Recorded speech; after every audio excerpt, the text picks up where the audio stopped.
नमस्कार दोस्तों, मैं नितेश नेगी आपका स्वागत करता हूं बाजार आज तक चैनल पे एक बार फिर से। आपने हमारी पिछली वीडियो को भी बहुत प्यार दिया और उसी में हमें कुछ कमेंट्स मिले कि हमें मार्केट के अंदर कुछ ऐसे स्टॉक्स बताए जाएं जिनका मार्केट के अंदर बहुत ज़्यादा ट्रेंड चलने वाला है, ये चल रहा है। तो दोस्तों, आज हम इसी टॉपिक के साथ में एक नए विषय को लेकर के हाजिर हुए हैं आप लोगों के सामने कि मार्केट में किस चीज़ का ट्रेंड आने वाला है और आ सकता है और आ चुका है, उसे लेकर के आपको अपडेट करने के लिए हम लोग फिर से हाजिर हैं। तो दोस्तों, आज हम जिस वीडियो को लेकर हाजिर हुए हैं वो है शुगर कंपनी से रिलेटेड वीडियोस को लेकर के कि शुगर कंपनीज़ के अंदर क्या उछाल आया हुआ है और ऐसा क्यों है कि इन फ्यूचर के अंदर उनके स्टॉक्स में भारी उछाल देखने को हमें मिल सकता है। तो दोस्तों, थोड़ा सा अगर शुगर कंपनीज़ के स्टॉक्स की बात कर ली जाए तो बहुत सी मार्केट के अंदर शुगर स्टॉक्स कंपनी वर्क कर रही हैं। कुछ कंपनी छोटी हैं, कुछ कंपनी बड़ी ज़रूर हैं। और अगर देखा जाए तो सभी कंपनीज़ के शेयर में पिछले कुछ महीनों के अंदर काफ़ी उछाल देखने को हमें मिला है। इसका बहुत बड़ा रीज़न है सरकार के द्वारा उठाए गए कुछ कदम, जिनको सरकार ने पिछले साल ही उठा लिया था, जिसका इम्पैक्ट अब आना दिखना शुरू हुआ है हम लोगों को। अगर बात की जाए दोस्तों, तो कहीं ना कहीं सरकार द्वारा कुछ कदम उठाए गए हैं एथेनॉल से रिलेटेड, जिससे कि शुगर कंपनीज़ को बहुत ज़्यादा मुनाफा होने के चांसेस है और कहीं ना कहीं इथेनॉल बेस्ड कंपनीज़ को भी बहुत ज़्यादा मुनाफा होने के चांसेस हैं। और इसका इम्पैक्ट कहीं ना कहीं एक आम व्यक्ति पे भी पड़ेगा, क्योंकि ये एक आम व्यक्ति से जुड़ी चीज़ है जिसको हम रोज़ शुरू इस्तेमाल करते हैं। तो आगे हम वीडियो में देखेंगे और जानेंगे कि कैसे इन कंपनीज़ पे इम्पैक्ट आ रहा है, क्या इनके रिटर्न्स हो रहे हैं और कैसे सरकार की क्या नीतियां बन रही हैं या बनने वाली हैं। दोस्तों वीडियो को पूरा ज़रूर देखिएगा, क्योंकि अंत तक बने रहिएगा वीडियो में, ताकि आपको पता चल सके कि किन स्टॉक्स के अंदर तेज़ी दिख रही है और इनके अंदर तेज़ी आने का क्या कारण, मुख्य कारण क्या है। इसलिए और वीडियो आए तो इसे लाइक और सब्सक्राइब ज़रूर करिएगा और शेयर ज़रूर करिएगा दोस्तों। तो चलिए हम आगे चलते हैं। जैसा कि हम लोग बात कर रहे हैं शुगर रिलेटेड कंपनीज़ के बारे में, अगर मुख्य बात की जाए तो सरकार द्वारा कुछ सख्त कदम उठाए गए हैं, या हम कह सकते हैं कड़े कदम उठाए गए हैं, क्योंकि हम देखेंगे कि पिछले कुछ टाइम से या पिछले साल की बात की कुछ महीनों से पेट्रोल और डीजल के दामों में बहुत तेज़ी देखने को मिली है। इसी को लेते हुए सरकार ने कुछ कदम उठाए हैं, क्योंकि हमारे यहाँ पे हम जानते हैं कि मोस्टली 80 to 90% हम लोग इंपोर्ट करते हैं। जो पेट्रोल है, क्रूड ऑयल है, हम फॉरेन से इंपोर्ट करते हैं, जिसके अंदर अरब कंट्रीज़ भी हैं और अदर कंट्रीज़ भी हैं, जिसके कारण हमारे यहाँ पे पेट्रोल और डीजल के दाम बहुत ज़्यादा तेज़ हो रखे हैं, क्योंकि इंटरनेशनल मार्केट्स में भी इसके रेट्स काफ़ी हाई हुए थे। इसका इम्पैक्ट डायरेक्टली हमारी कहीं ना कहीं अर्थव्यवस्था पड़ता है और एक आम व्यक्ति पे ज़रूर पड़ता है। इसे लेकर के अगर देखा जाए तो पिछले 4 से 6 महीने के अंदर पेट्रोल डीजल के दाम में हमें 30 से 40% तक की बढ़ोतरी देखने को मिली है। बाद में सरकार द्वारा कुछ इसके अंदर रिलैक्सेशन दिया गया और कई जगहों पे 10 रुपये से लेकर के 15 रुपये या 8 से 10 रुपये के आसपास इसमें रिलैक्सेशन दिया गया। परंतु ये इसका समाधान नहीं है दोस्तों। इसी को लेकर कि सरकार द्वारा कुछ कदम उठाए गए हैं। उन्होंने इसके अंदर एथेनॉल को मिक्स करने का एक प्लान बनाया है। वैसे कि हम जानते हैं कि पेट्रोल के अंदर कहीं ना कहीं हम लोग कुछ एथेनॉल मिक्स करते हैं, जिससे कि उसके रेट्स डाउन होते हैं, क्योंकि आज एथेनॉल जो है वो 62 से 65 रुपीज़ लीटर का हमें पड़ता है। तो उससे कहीं ना कहीं इसमें इम्पैक्ट आता है। और देखा जाए तो भारत के अंदर ये काम अभी बहुत छोटे स्तर पर हो रहा है या फिर बहुत कम हो रहा है। सरकार चाह रही है कि इसे बढ़ाया जाए और इथेनॉल को पेट्रोल में मिक्स किया जाए। इसके लिए हमें एथेनॉल की बहुत ज़्यादा ज़रूरत पड़ेगी दोस्तों। तो इसी को देखते हुए सरकार ने कुछ सख्त कदम उठाए हैं। सबसे पहले हम थोड़ा बहुत समझ लें कि ये ऐसा क्यों है कि इस कदम को उठाया गया। जैसे कि हमने बताया कि हमारे यहाँ पे मोस्टली जो क्रूड ऑयल है वो बाहर से ही परचेस किया जाता है। अगर इंटरनेशनल मार्केट में रेट बढ़ते हैं तो यहाँ भी रेट उसके बढ़ते हैं दोस्तों। तो कहीं ना कहीं जो इथेनॉल बेस्ड चीज़ें हैं वो इथेनॉल बेस्ड चीज़ें सीधे शुगर से रिलेटेड है दोस्तों, देखा जाए, क्योंकि इथेनॉल के अंदर शुगर में मिला करके उसकी ब्लेंडिंग की जाती है। अगर हम ब्लेंडिंग की बात करें, ब्लेंडिंग का मतलब ये है कि कहीं ना कहीं हम उसमें शुगर का हम उसमें यूज़ करते हैं और इथेनॉल को बनाते हैं, और जिससे कि हम अगर इथेनॉल ज़्यादा बनेगा तो हम उसको ज़्यादा पेट्रोल में मिक्स कर पाएंगे। लेकिन अगर इथेनॉल का प्रोडक्शन नहीं रहेगा तो दोस्तों बात वही पड़ेगी कि बाहर से हम इथेनॉल को इंपोर्ट करेंगे और फिर बाद में उसे पेट्रोल के अंदर या डीजल के अंदर या जो भी फ्यूल है उसके अंदर मिक्स करेंगे, तो हमें फिर वही कॉस्ट आएगी, तो उससे कोई इम्पेक्ट पड़ने वाला नहीं है। और तो दोस्तों अगर देखे जाए तो इथेनॉल का बहुत ज़्यादा फ़ायदा है, कहीं ना कहीं हमें रेट्स में कटौती भी होगी इसके अंदर। और अभी देखा जाए तो काफ़ी कम परसेंट के ऊपर ये इसके अंदर ये वर्क हो पा रहा है। अगर पिछले 2-3-4 सालों की बात करें 3 से 4% ये काम हो रहा था पेट्रोल और डीजल के अंदर। इसी के बाद एक फ़ायदा और है दोस्तों इसके अंदर हम देखें तो कार्बन डाइऑक्साइड या कार्बन्स का जो है उत्सर्जन इसमें कहीं ना कहीं इथेनॉल मिलाने से थोड़ा सा और कम होगा, जो कहीं ना कहीं थोड़ा बहुत इन्वायरमेंटली भी या इको फ्रेंडली भी हमें सपोर्ट करेगा। तो कहीं ना कहीं इसका एक बहुत बड़ा ये भी फ़ायदा है।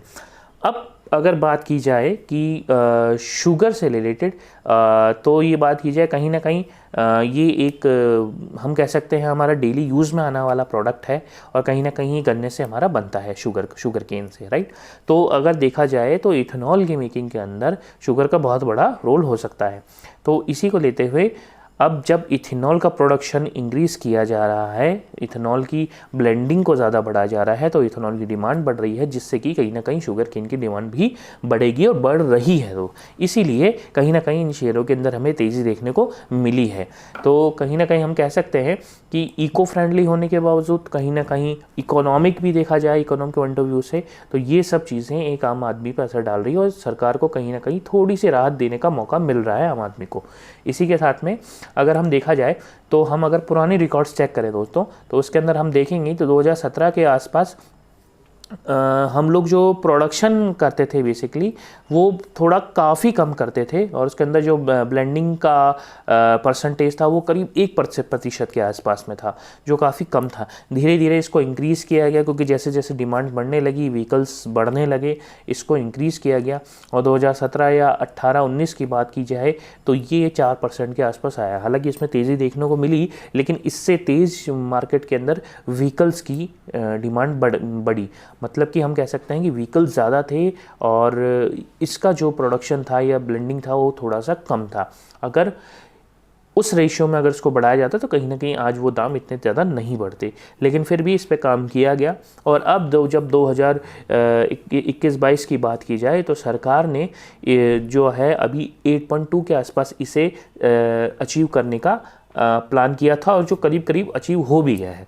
लेकिन उन्होंने फ्यूचरिस्टिक प्लान को इसको 20% करने का प्लान किया था दोस्तों। तो 20% करने की बात की जाए तो 20% के अंदर इन्होंने 2030 के अंदर इसको लक्ष्य को हासिल करने का प्लान किया था, पर इसे बाद में और संशोधित कर दिया गया और चाहा गया कि इसे जल्द से जल्द 2025 के आसपास 20% को लक्ष्य को हासिल करने का इन्होंने अब एक लक्ष्य बनाया है। तो कहीं ना कहीं हम कह सकते हैं कि ये बहुत ज़्यादा एक उछाल है एक ब्लेंडिंग को लेकर के, क्योंकि अभी हम 8.2% के अप्रॉक्स हैं और अब जाकर के ये सीधे 20% के आसपास जा सकता है अगले 2 से 3 साल के अंदर। तो अगर पिछले रिकॉर्ड्स को देखा जाए तो उस हिसाब से हम कह सकते हैं कि ये बहुत ज़्यादा डिमांड आने वाली है इसका कहीं ना कहीं इम्पैक्ट किसानों पे भी इम्पैक्ट आएगा, पॉजिटिव इम्पैक्ट आएगा, क्योंकि उनको भी एक अच्छे दाम उसके अंदर मिलेंगे। तो ये फार्मर्स के लिए भी बहुत ज़्यादा हेल्पफुल है। इको फ्रेंडली का भी एक बात है, इकोनॉमिक वाले स्ट्रक्चर से भी देखा जाए तो ये बहुत ज़्यादा हेल्पफुल है। तो कहीं ना कहीं इसलिए शुगर इंडस्ट्रीज़ के अंदर हम लोग अगर निवेश करने का सोचते हैं इन फ्यूचरिस्टिक वे में, तो वो कहीं ना कहीं एक पॉजिटिव पॉइंट हमें दिख रहा है उसके अंदर। नेक्स्ट अगर बात की जाए तो हमारे यहाँ प्रोडक्शन की बात की जाए तो हम लोग काफ़ी जो है शुगर केन का प्रोडक्शन करते हैं गन्ने का, जिसके अंदर जो मुख्य रूप से जो हम कह सकते हैं स्टेट्स हैं, उत्तर प्रदेश है, महाराष्ट्र है, कर्नाटका है, गुजरात है, दिल्ली, उत्तराखंड। यहाँ पे क्योंकि मोस्टली यहाँ पानी की सप्लाई अच्छी है तो गन्ना एक बहुत अच्छे स्तर पर यहाँ पे उत्पाद होता है, जिसमें से हम कह सकते हैं कि हमारे यहाँ का 45 to 50% जो है शुगर केन वो हमारे उत्तर प्रदेश से हमें मिलता है, क्योंकि वहाँ पर हमें पता है कि पानी जो है वो बहुतायत मात्रा में में उपलब्ध हैं। उसी के साथ में अगर देखा जाए तो उत्तर प्रदेश के अंदर अगर हम एक बार नज़र डालें कि करीब कितने लाख हेक्टेयर एरिया के अंदर इसकी खेती की जा रही है, तो उत्तर प्रदेश में करीब 21 से 22% के अप्रॉक्स हम देखा जाए तो इसके अंदर लाख हेक्टेयर में खेती हो रही है, जो बहुत ज़्यादा है हम कह सकते हैं अदर स्टेट्स के कंपैरिजन के अंदर। और जिससे प्रोडक्शन हो रहा है जितने टन में, वो करीब 1300 टन से ऊपर का प्रोडक्शन हो रहा है, तो काफ़ी ज़्यादा देखा जाए तो इनका प्रोडक्शन रेट है।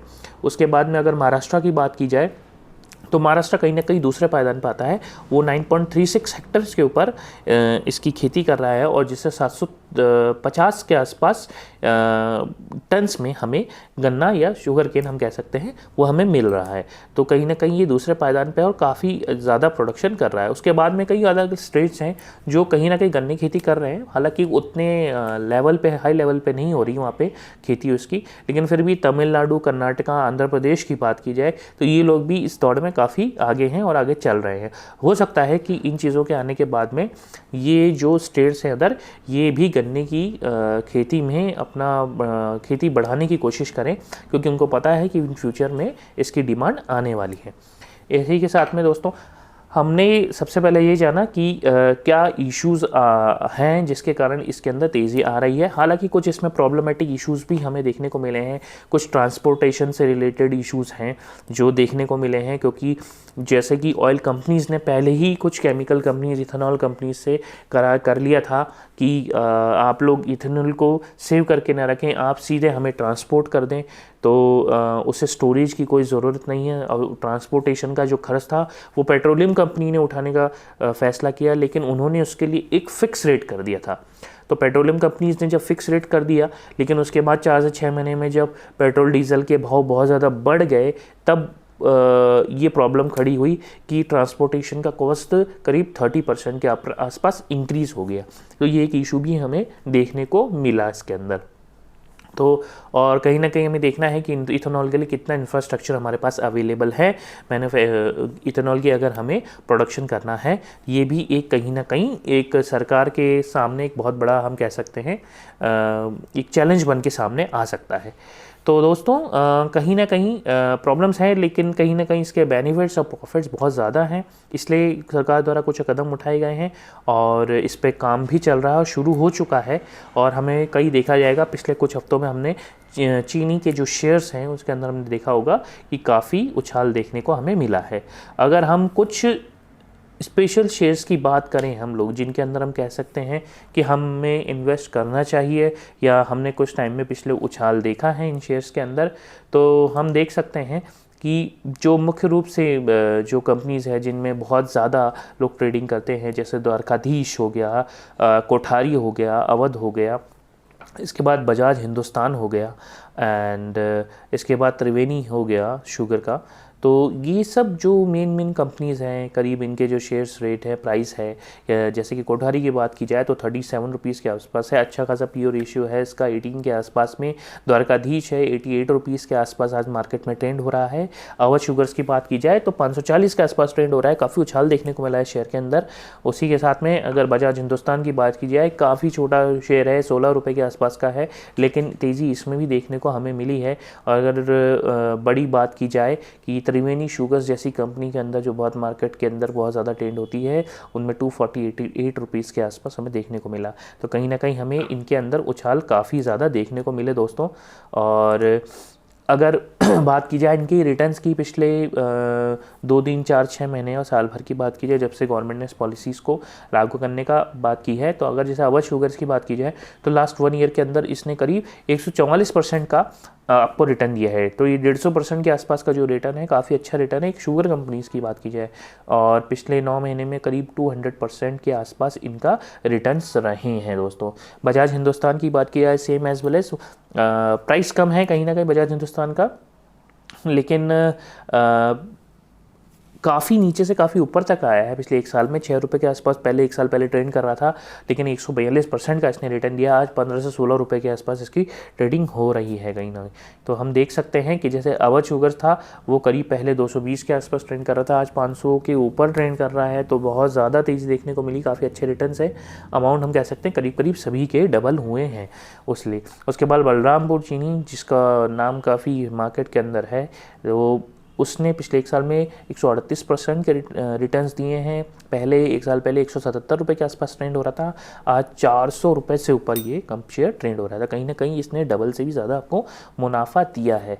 उसी के साथ में अगर डालमिया शुगर्स हैं, DCM शुगर्स है, धामपुर शुगर्स है, ये जैसे धामपुर शुगर्स की बात की जाए तो 171 रुपये के आसपास ट्रेंड हो रहा था और 100% का इसने साल भर में रिटर्न्स दिए हैं।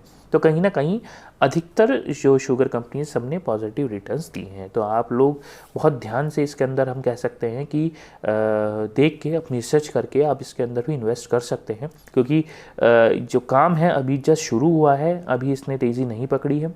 और सरकार ने जो संशोधित एक आदेश और लक्ष्य बनाया है कि जिसको लेकर के सरकार चाहेगी कि इसे 2025 या उससे पहले भी अगर अचीव कर सकें तो बहुत अच्छा होगा। इसका कहीं ना कहीं इम्पैक्ट, कहीं ना कहीं हमारी जेब पे भी इम्पैक्ट आ सकता है, और कहीं ना कहीं एक जो किसान हैं, किसानों के लिए, गन्ना उत्पादक जो किसान हैं, उनके ऊपर तो बहुत पॉजिटिव इम्पैक्ट आने का चांस बन रहा है। तो जो शुगर कंपनीज़ हैं इनके शेयरों में उछाल हमें आगे भी देखने को मिल सकता है। तो आप नज़र बनाए रखिए, अपनी रिसर्च बनाए रखिए और देखिए कि क्या और कैसे इसमें आप निवेश कर सकते हैं और किन शेयर्स के ऊपर आप दाव खेल सकते हैं। तो दोस्तों हमने आज पूरा मैटर देखा कि कैसे शुगर कंपनीज़ आपको पैसा बना के दे सकती हैं, कैसे उसका पेट्रोल से रिलेशन है, कैसे हम कह सकते हैं कि ये एक आम आदमी की जेब पे भी असर डालेगा। तो वीडियो को पूरा ज़रूर देखिएगा, इसे लाइक और शेयर ज़रूर करिएगा और हमारे साथ आगे भी बने रहिएगा। आपको अगर किसी भी चीज़ में ट्रेंड करना है दोस्तों, तो हम यही कहेंगे आपको कि आप बहुत से प्लेटफॉर्म्स हैं, वहाँ से मार्केट्स में ट्रेंड कर सकते हैं। हमारे डिस्क्रिप्शन लिंक्स के अंदर हमने क्रिप्टो करेंसीज से लेकर शेयर मार्केट से लेकर जो भी प्लेटफॉर्म्स हैं वहाँ पे हमने लिंक डिस्क्रिप्शंस में दिए हुए हैं। वहाँ से आप ऐप डाउनलोड करके और अपनी KYC करने के बाद में इन्वेस्टमेंट कर सकते हैं वहाँ से भी। तो दोस्तों अगर आपको कोई भी क्वारी हो, कोई भी इसमें आपको लग रहा है कि और कोई चीज़ें कुछ समझ नहीं आ रही, आपके कोई क्वेश्चंस हैं, तो हमें कमेंट बॉक्स में ज़रूर दीजिएगा। और आगे हमें आपको किस टाइप की वीडियोस की और ज़रूरत लगती है कि इसका कोई ट्रेंड चल रहा है, हमें इस पर वीडियो बनानी चाहिए, इस पर रिसर्च करनी चाहिए, तो वो भी आप कमेंट बॉक्स के अंदर ज़रूर मेंशन करिएगा। तो दोस्तों तो वीडियो पसंद आए तो लाइक शेयर सब्सक्राइब ज़रूर करिएगा। हम मिलते हैं अपनी अगली वीडियो के अंदर आपके साथ में और आर्थिक गतिविधियों से संबंधित टॉपिक्स और सब्जेक्ट्स को लेकर के। दोस्तों मिलते हैं हम अपनी अगली वीडियो के अंदर। जय हिंद, नमस्कार।